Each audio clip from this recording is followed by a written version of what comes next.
Inondations meurtrières au Nigeria, plus de 150 morts, des milliers de déplacés et des dégâts majeurs dans le centre du pays. Actu Afrique.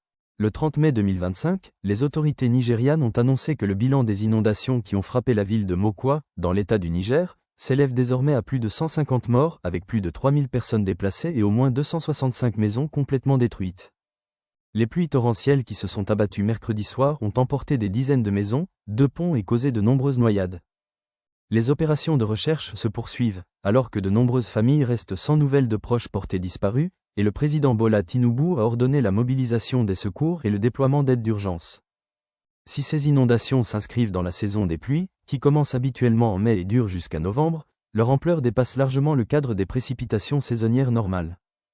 Les scientifiques et les agences de gestion des urgences soulignent que le changement climatique joue un rôle croissant dans la multiplication et l'intensification des phénomènes météorologiques extrêmes au Nigeria, rendant les pluies plus soudaines, plus intenses et plus destructrices qu'auparavant.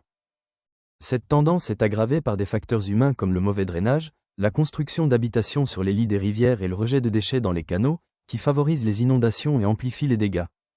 En 2024 déjà, le Nigeria avait connu l'une des pires saisons d'inondations de son histoire, avec plus de 1200 morts et 1,2 million de déplacés.